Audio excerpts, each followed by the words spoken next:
healthcare is a very important one because healthcare, as much as we like to think otherwise, is expensive. Constance Gaske is an expert. She's a contributing writer for the New York Times. She just confessed to me she never moderated a panel in her life, so be soft on the lady, okay? She is a very prolific writer. I've been following her writing for many years. She covers digital health, investing, innovations, entrepreneurship. She contributes to CNBC.com, Modern Medicine, investment section. She writes to the New York Times. She's also written for the BBC.com. And she wrote a famous story called Will You Be Able to Retire? It was a finalist in a prestigious national magazine awards. I can go on and on, but she is a superb writer, better than I am for sure. And she has a lot of writers, followers, and I'm always looking for a next piece. In my opinion, she's both a social researcher and a detective. She finds very interesting facts, weaves them together to a nice fabric, and she makes a very compelling story. So please give a big hand for the panel. Thank you very much. Wow, that's amazing. Thank you. Please. I'm so honored to be able to be here today because the future of healthcare is amazing, I think. There's so much transformation just starting to happen. We're at the early stages, and the people on this panel are helping to drive these innovations. So I'd love to start out today with having each of the panelists introduce themselves and also to talk about, is the future of healthcare consumer-centric, which it seems like is where it's going right now. Shall I start? Sure. Hi, everybody. I'm Stephen Johnston. I'm a late addition to this panel. I found a way to sneak in, but I'm so happy that they let me. So thank you very much. Wonderful event. It's such a great vibe, and congratulations to you guys for hosting it. So co-founder and CEO of Aging 2.0, based in San Francisco, but I'm from the UK. So I'm a bit confused because I'm traveling quite a bit nowadays. So I'm not time zone. I'm sort of a bit messed up, so I apologize in advance. My response to your question is that this is an issue I've been struggling with, which is about the fact that I don't believe that the panel name is correct, because I don't believe that we're talking about healthcare. I think we're talking about aging, and I think healthcare and aging are orthogonal. And I don't really know what sector aging is. I think it has its own sector because, and somebody the other day said this, which I thought was resonating. It made sense to me, which is that aging is everything and nothing. And in many ways, the people here in the room representing healthcare, we're seeing senior housing, we're seeing technology companies, we're seeing fast-moving consumer goods, we're seeing transportation, we're seeing financial services. So I think the issue is, and perhaps we're going to get into this, is that we haven't really got a sector that represents aging, and it's maybe that's the right thing, maybe it's not the right thing. So I think there needs to be a common view and a common collaboration around being user-centric or being person-centric, and I don't know what the best terminology is, and whether it's consumer, a resident, a patient. June can probably inform us in terms of the right words, but I think the answer, yes, it is person-centric, but I don't think it's healthcare. Okay, thank you. Terry? Good afternoon, everybody. It's just been a wonderful conference. Congratulations to Rochester and West Health. I've loved listening to the conversations, and I think that we do have the right people in the room to make progress.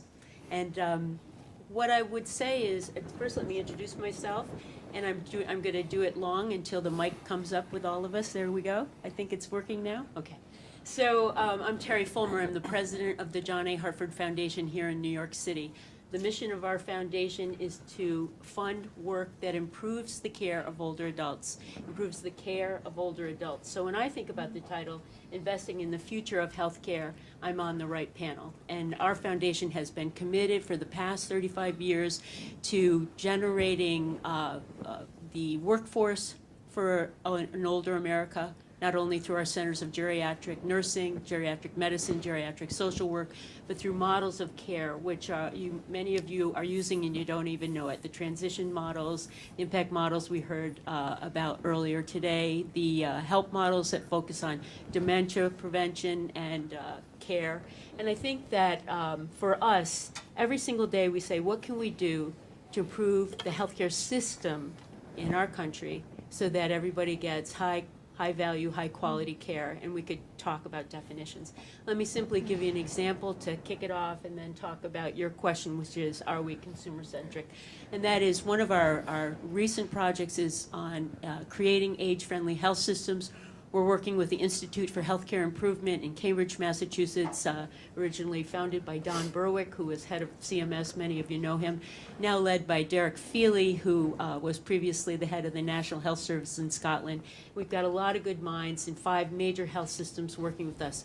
Are we consumer-centric? We're not. And that's why we're working on this type of initiative. Our other 2 areas of excellence and emphasis are support for family caregivers, which we heard some really nice conversation about earlier today. Thank you for doing that. And also end-of-life serious illness care in those conversations. So I'm delighted to be here. Thank you. Sara? Thank you, everyone. Happy to be here this afternoon. I'm an investor at Omidyar Network, which is an early-stage venture capital firm that invests in mission-driven founders. Over the past year, I've been looking at health and well-being in the United States. We're typically doing seed and Series A investments in that area. And our thesis is very much that health, maybe not health care, will be and should be much more consumer-centric than it is today. I don't actually know if healthcare should be consumer-centric. I think I would agree with you that it's not. But we are very much investing in early-stage startups that are creating sort of consumer products that are helping all individuals live healthier, longer lives. And our thesis is that consumers are adopting the technologies, using them on their wrists, in their homes, in their day-to-day lives, creating sort of this corpus of data from which we can generate a huge amount of insight and analyze in sort of a traditional healthcare context and otherwise. And that over time, the more traditional healthcare system will bring those tools and technologies in, but very much investing in things sort of at the consumer edge of the curve. Great, thank you. Gaspard? My name is Gaspard de Dreuzy. I'm the co-founder of a company called Pager, based in New York, not very far from here. And my background has been outside of the healthcare industry, so I've been in healthcare for only a couple of years and discovering this industry. Before that, I spent years creating and making video games, so I have a good sense of what user experience and how to focus on consumers is. And then I went into financial technology, where I tried to apply game mechanics to make financial markets more simple for a bigger audience of investors. So I'm very, very interested in any kind of complex systems that can be simplified through design and through technology. And so the reason why we started Pager with a couple of my fellow co-founders is really to try to make it more simple for people to access and navigate the very, very complex healthcare system, especially in the US. And so we believe by definition that healthcare has to be consumer-centric, has to be consumer-driven, and it has to be just more simple. And I don't think it's just healthcare, it's everything. Any kind of industry, any kind of activity has to be simplified, and if it's simplified, it's becoming more accessible and more affordable and more adopted. And I think healthcare needs to be more engaging in a way so that people are more healthy. And I think that design and technology can help do that. And that's kind of what we're trying to do with Pager. Thank you. So what does the future hold? Is it VR? Is it robotics? Is it tech-driven? I'd love to hear what each of the panelists say about what the future is. I can kick that off, which is, so what we love technology. I live in Silicon Valley. Tech is great, isn't it wonderful?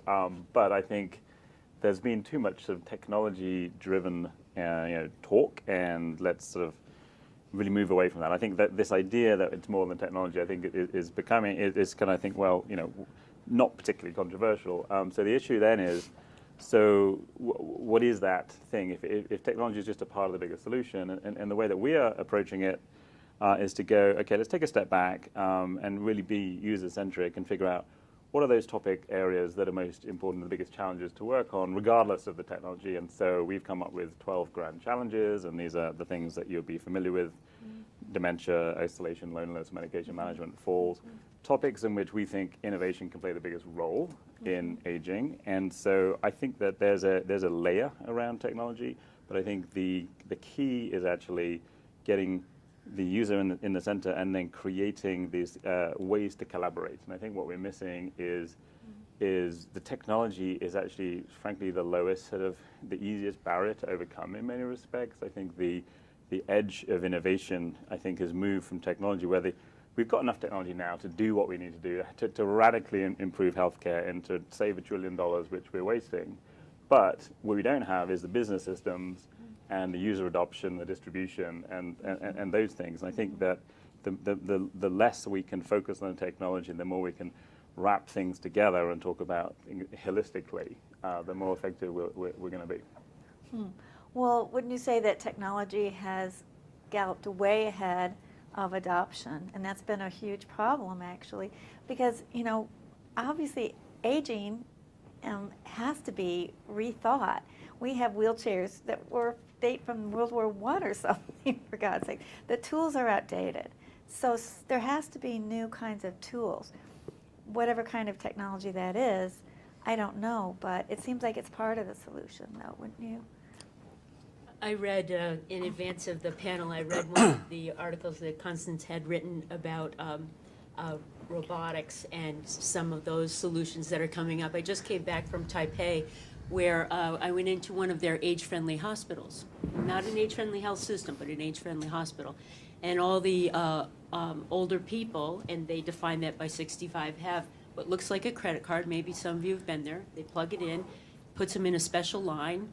They go to the next robotic equipment where they put their arm in and their blood pressure's upload, you know, and you sit there and you say, we could do this.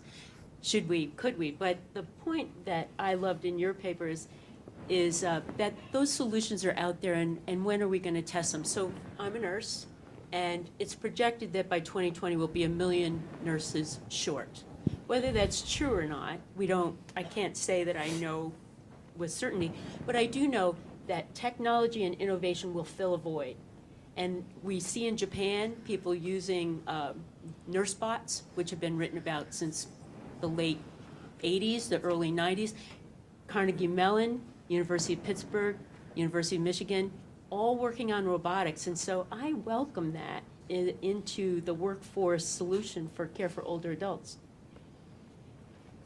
I want to pick up on something you said, which was around technology is far ahead of user adoption. And I think that in my investing job, I'm thinking about the user adoption and sort of growth as the key to making an investment decision. And I'm not looking at all of healthcare. I'm sort of just looking at the segment that is investable types of opportunities, which is really not the whole universe of stuff that we're talking about here today.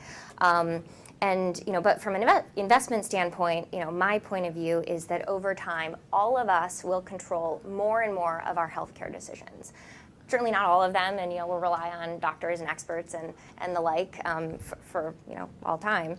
But there's more and more onus and sort of responsibility put on the individual, and I think in that regard, there are two areas that we're really excited about from an investment standpoint, and one is, well, it's sort of three, but two are kind of similar.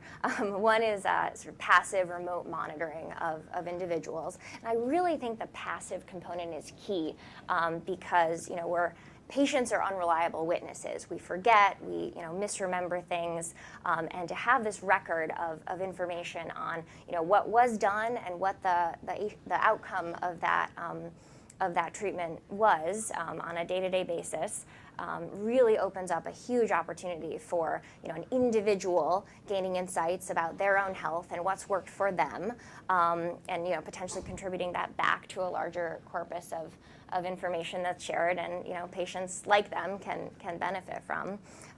But that's really a source of truth around what works and what doesn't.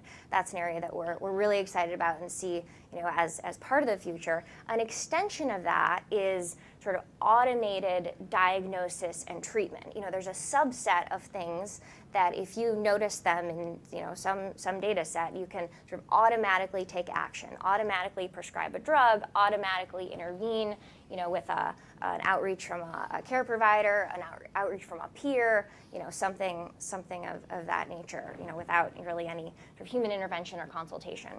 And then the third area that we're excited about, and I'm so happy that this morning the idea of community was really a strong thread. But the role of community and peer-to-peer networks is, I'm smiling because the two women in the audience, we talked and had sort of different interpretations of online and offline communities, and I think that's something we should pick up on in the panel. But the role of peer-to-peer and communities in both supporting health and specifically supporting behavior change, which is such a key set of requirements for good health, and we haven't seen enough of successful models that leverage peer-to-peer, and I have a hypothesis that that's because a lot of them start with the illness, start with the condition, which as we all know isn't what folks want to talk about on a day-to-day basis. So, Thank you. Gaspard, how does your company startup fit into the future? Well, our vision is that maybe I have kind of two comments here. One is that on the patient side, technology doesn't really matter. In our opinion, technology is a way to an end, and what really matters is the experience delivered through technology or thanks to technology. So the design component is a very, very important element, and technology is the underlying element that can power that experience. But the technology for the technology, I believe personally, we believe personally, nobody cares on the patient side. So it's really when you bundle it with very elegant and simple design that then you have adoption, because again, without adoption, who cares about technology? The second piece is that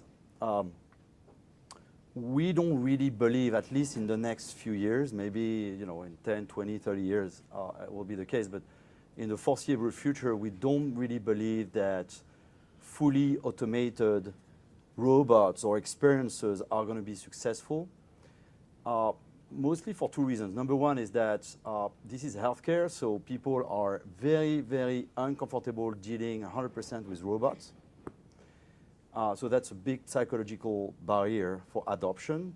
And number two, artificial intelligence and all of that's great, making a lot of progress, but it's not there yet. It's going to take a little bit of time. So what we think is that for the next cycle, it's going to be using the technology to give the providers, we completely believe it's provider-centric, provider-driven, superpowers. How can you enhance the skills and the powers of those nurses or those doctors to deliver better services to more people faster and cheaper?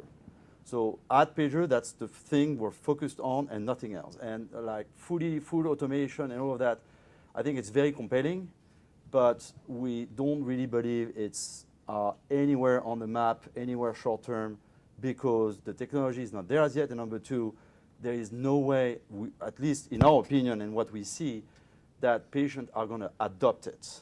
And we've seen that many times. I'll just pick up on that point, if I may, which is I completely agree. And I think thinking about technology in a slightly different way, meaning how can it be invisible? How can it be magic? I mean, out there, one of the companies, Memory Lane, has this sort of the engaging with Alexa, Amazon Echo, using technology to get rid of technology, get rid of the interface, get rid of the devices, get rid of the fact that I have to remember usernames and passwords and plug 12 different things in and run a whole stack of gadgets. Let's get rid of that. And that I think is one ambition for technology. And then the other piece, I think, is making everybody go to the top of their sort of pay grade, if you like. And we hear a lot about people sort of worried about technology alienating them. And there's some really important work for us to do as an industry, is to make the time that people spend with their loved ones and their families more rich and more important, and get the boring stuff out of the way. Let's have the Roomba sweeping the floor so that you don't have to when you go and visit your parents or your friends, and spend the time in a more effective way. And that's to us, that's a human issue. And that's when technology and people need to kind of create together and not replace the good times with technology. So you have a smart photo frame that replaces the need to go and visit somebody. What are some of the promising startups that you're seeing coming out of your incubator? You've had some really great companies that you've launched. Yeah, just generally, we put things together now in these challenges, so it's sort of starting to kind of get a bit more streamlined in terms of the topic areas like dementia, for example. We're seeing a lot of really interesting things out here.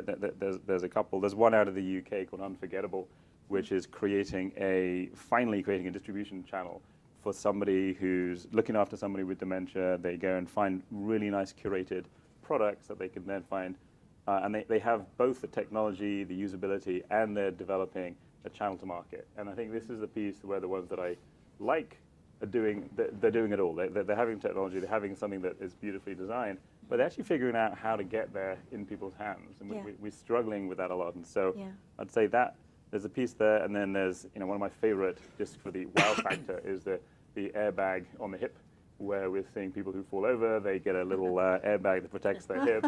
It's such a great idea. It's instantly, it has some good visuals. But there's a lot of technology piece there, but actually it's all the last mile. It's getting out into the distribution. It's having good partners who we can work with, who can pilot and we can scale, can make the difference between a success and a failure. Yeah.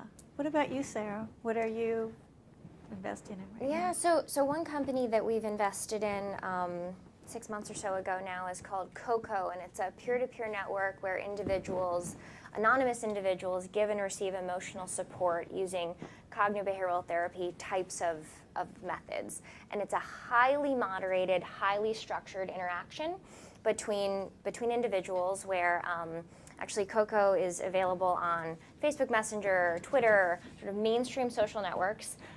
They can identify people who are in crisis or in need of emotional support based on a series of text-based classifiers that they've developed. And then from there, the Coco bot, if you will approach the individual who's in need and offer them the ability to connect with the network. A user will post a negative thought, which is sort of how CBT works. You think of a negative thought and then you reframe it in a positive way. But what's interesting about Coco is that in traditional therapy, a provider will sort of teach a patient one-on-one through a sort of expensive, time-consuming therapy session how to do this, how to think of the negative thought and reframe it. Coco is doing this with completely unskilled sort of peers who are basically playing both roles, posting and reframing. And sort of the two really cool features of this is they've done research on depression patients and others and found that not only does the act of receiving help through Coco show sort of reduction in depression scores and valid sort of clinical results, but actually the bigger result comes from helping someone else on the platform, which is, typically what someone will do is go on and ask for help, and then while they're waiting for a response back, they'll go on and help, usually about 4 other people. And that element of helping others, there's been research for over a decade, I think, that effect, is robust, in general. And is something that is completely missing from sort of the traditional therapist-patient paradigm where the patient is just receiving help. So that's an example of, I think, a really structured interaction that's taking place between peers, so super scalable, and then reaching people outside of a traditional clinical setting where crisis and emotional need arises, in our daily lives, and providing that support right then and there. So we think about that as sort of part of a mental health type of package, but really sort of for the 99% of us. So very excited about them. Thank you. What about you, Sara? Terry. What are you seeing that's promising out there? At the foundation, at the foundation, we have begun to have a set of conversations with people from venture capital and trying to bring together our fabulous grantees who have developed terrific models in order to accelerate the pace of change.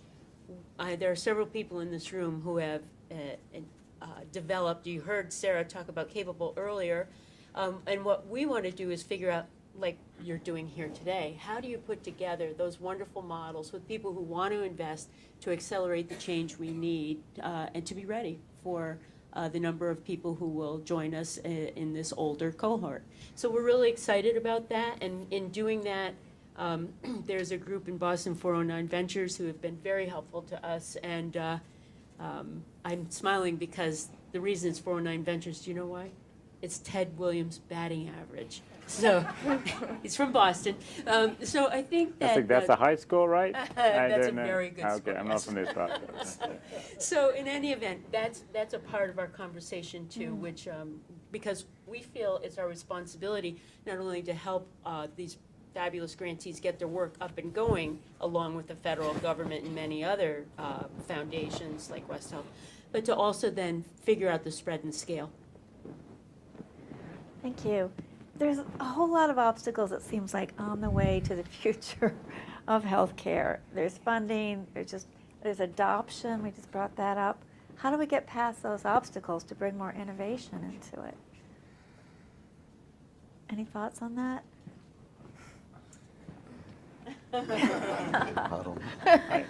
Obstacles, I'm happy to talk about that.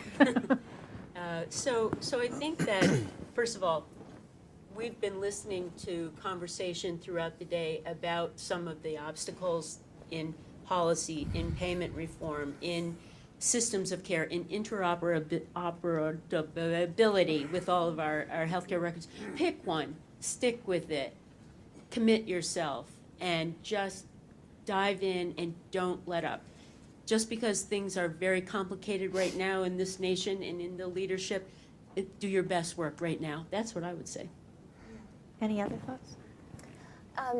Two obstacles that I would throw in there, and just sort of from my vantage point, I think one is on the investor side and on sort of the incubator, accelerator, ecosystem side. I think there's a really sort of strong desire to go into the healthcare system initially and pilot things, and there's initially often a little bit of revenue, and it's interesting and exciting and feels sort of sustainable and like something you can bring to investors and say, look, someone's willing to pay for this.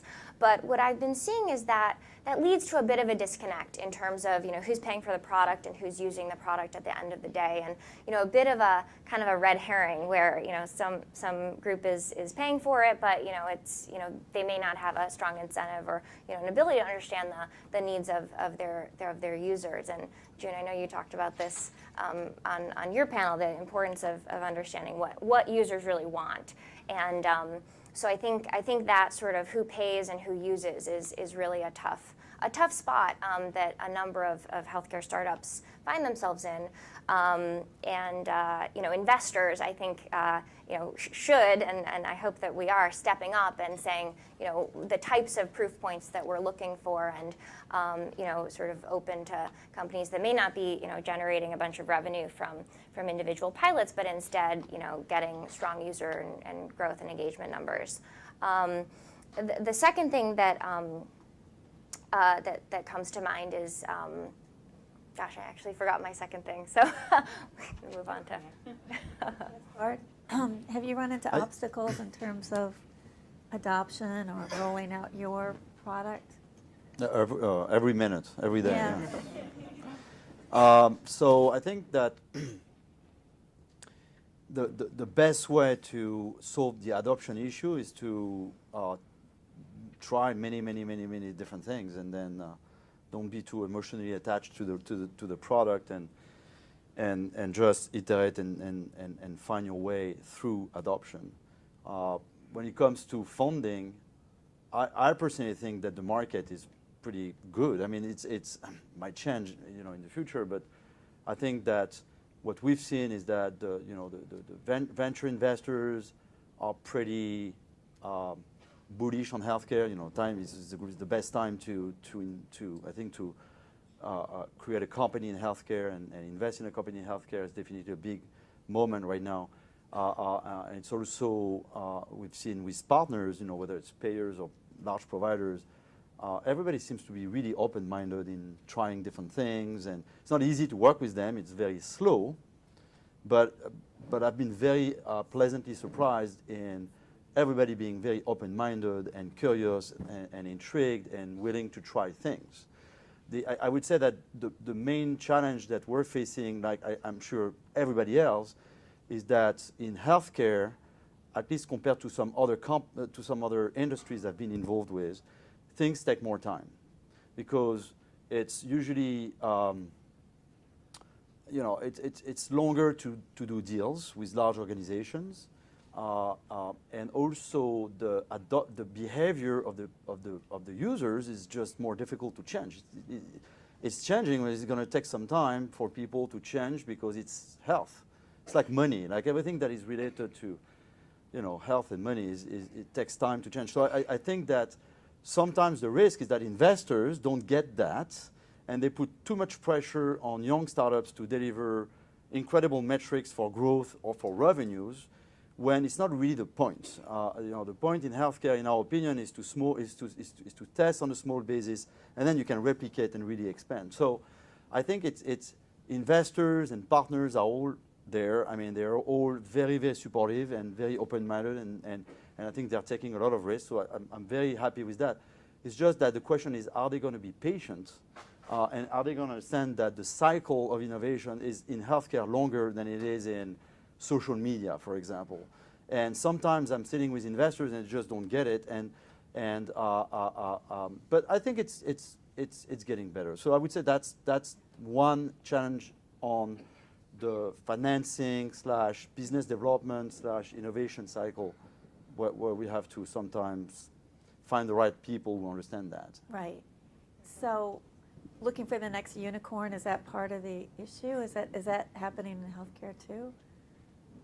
So the good thing in age tech was a couple of years ago when Mark Andreessen wrote the $15 million check for Honor, who is involved with this. And there was a lot of people going, wow, that's fantastic. Mark Andreessen is the big dog in Silicon Valley. And finally, aging tech has come of age.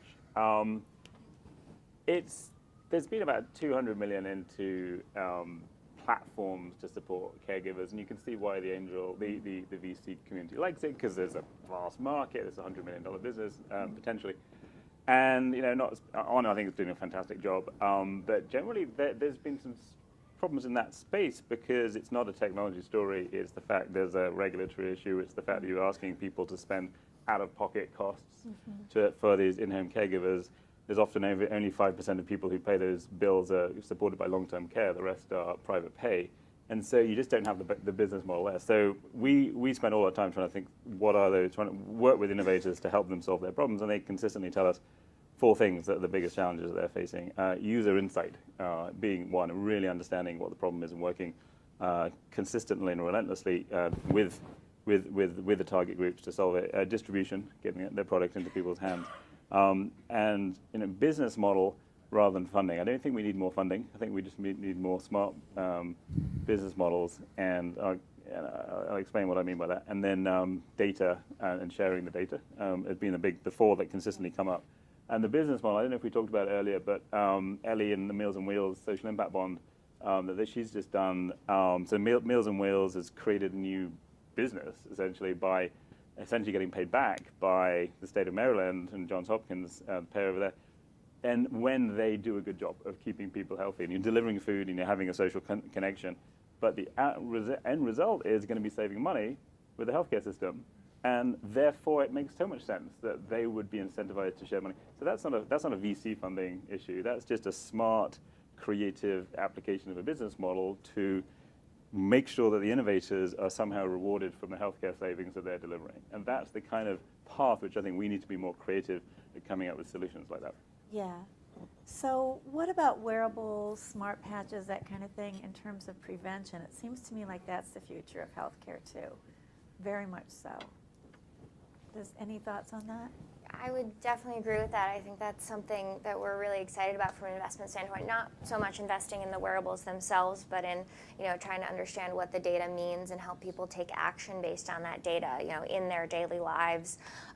One distinction, though, that I would draw is that I think, at least as far as I've been seeing, that it really starts with sort of a young, healthy, wellness-focused cohort of people who are adopting these things, who are willing to get sort of pokes and prods along the way in daily life. And it's going to take quite a while, I think, for this to really get into a more at-risk, sort of sicker group. And obviously the risk profiles are much different there. The burden of proof for the quality of the data and the quality of the analytics that are being produced is much higher. But I also think that there's potentially a reluctance. To me, a wearable is sort of a cool piece of technology, and I get a little interesting information. But to someone who's actively managing an illness, it may mean something very different. So I think we are seeing a very different paces of adoption on that front. The smart patches too. They're just at the very beginning with smart patches to be able to diagnose illnesses before they become full blown seems amazing. So a lot of promise there. Any other areas in prevention that seem? If I have a comment, I mean, wearables are obviously are going to be part of that. In a way, they're already there, even though the adoption is still very, very low. But my opinion is that wearables is just more data, right? And we already have so much data that we sit on so much data that we don't use. So I think that the top priority is not necessarily the wearable. The top priority is to structure the data that we have today, whether it's from the claims or the clinical data, and to analyze that data to care for the patients better. So especially, I think you were mentioning that patients are not necessarily the project managers of their own health. So if we can have access to the data and then proactively reach out to the patients to try to guide them, especially with a human touch. I would be careful to do that only with robots, but at least maybe inform the providers that this or that patients need to do something. That in my opinion, is a lower hanging fruit. The wearables are going to feed the providers with more and more and more data, but the truth of the matter is that we don't really need more data. What we need is to have to clean it up, structure it, have access to it, and use it. So I would say that's the first step. At least that's. As the clinician on the panel, I couldn't agree more. What I would say is that what worries me is the data we do have that we don't know what's in it. And that you could think about that in terms of human suffering, and I do. You can also think about that in terms of liability. If you said, if you had looked at your data from 3 days ago, you would have known that X was going to happen. So, I think the recurring theme that we hear is that technology is best when it is invisible to all of us, and I couldn't agree more. There's a woman named Heather Clark, who's a professor at Northeastern, where I recently worked, and she has a tattoo that illuminates when blood sugar changes, and you can't see it. It's just that way. And so for people who are sick, and she's learning how to create that tattoo where you can detect oxygenation levels changing.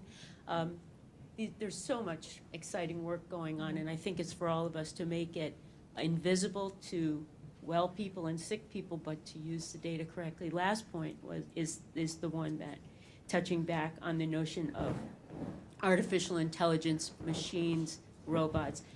Clearly, there are some mechanical things that these mechanisms will be able to help us with, but there will never be a substitute for clinical judgment. Thanks. Okay. Is there something that can be learned from other countries? Holland has its dementia villages, which is an amazing concept. Japan is using robots in amazing ways with older adults. Should we be looking to other countries for guidance in the future? Our colleagues from other countries here would probably agree with that, right? Well, I mean, France is so there's good and good things and bad things. I think France, to a certain extent, when it comes to user experience or patient experience, is much better. I mean, much better. It's better because it's more simple.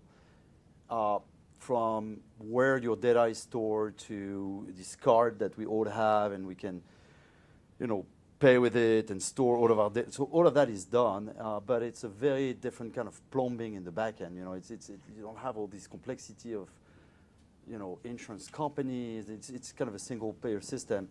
Now it has many, many other problems. So I don't know if we win or lose overall, but at least from what I care about at Pager, which is really trying to to enhance and simplify the patient experience. I think that there are a lot of things in France that are good, and the origin of Pager, when we really started with a very, very simple service that we used to test our value proposition, which was around house calls. How do you use technology and really distribute care in the homes rather than taking people and beg them to go to the doctor?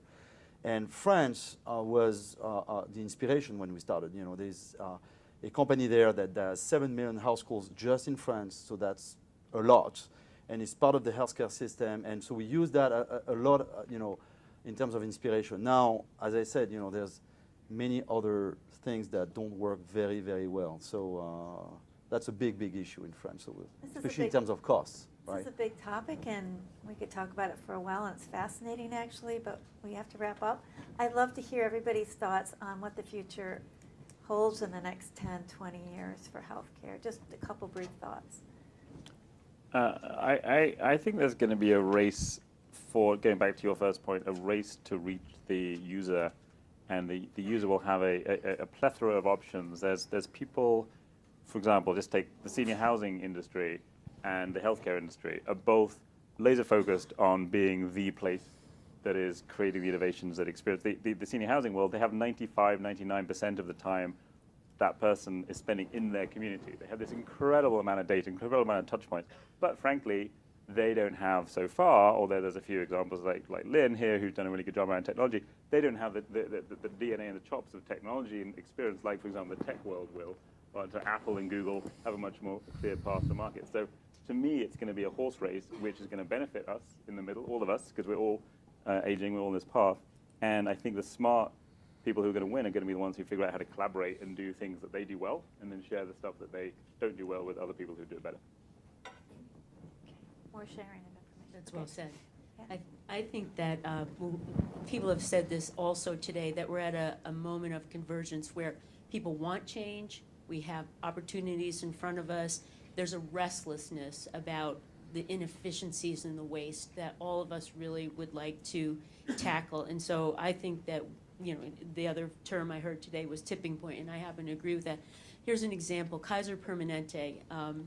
I was talking to Nirav Shah, who said that, and he's one of their chief innovation officers, who said they're now starting to do their physical exams with the patient standing up. No reason not to if the patient's able to do that. It changes the power structure, changes the paradigm. Bernard Thompson, who's the president of Kaiser, is sending Ubers to go get the patients, bring them in, and take them home. He's starting to think about building housing. So I think we're at a moment where people are saying, okay, let's get on with it. Sara? I think my goal for healthcare in the next 10 years would be to sort of move away from this binary system where you're either getting healthcare or you're living the rest of your life.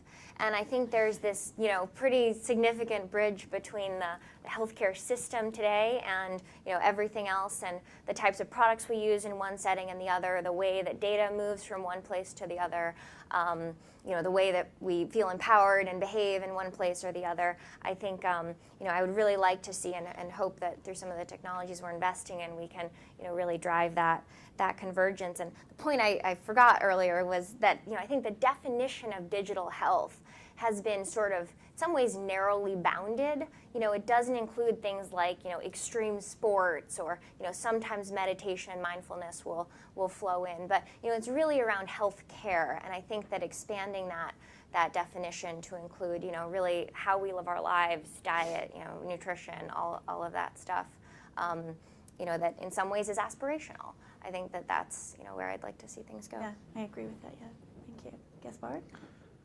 I mean, my opinion and what I care about is really, I think the most important thing is, again, injecting some simplicity into that fog of complexity and some convenience. You're talking about transportation, for example, and so healthcare is no exception. It has to comply with the rule of simplicity and convenience. And then if we have that, then there's going to be adoption. And if there's adoption, then magic can happen. And I think that once we have adoption, we really need to have, we need to crack the code in terms of the data, because this is really, we see it on, again, a lot of huge amount of data, but it's totally fragmented. It doesn't communicate. It's very difficult. So I think that those two things can go in parallel, and at some point they're going to meet, hopefully. And then it's going to solve a lot of issues, hopefully. Okay, thank you. Thank you, everybody.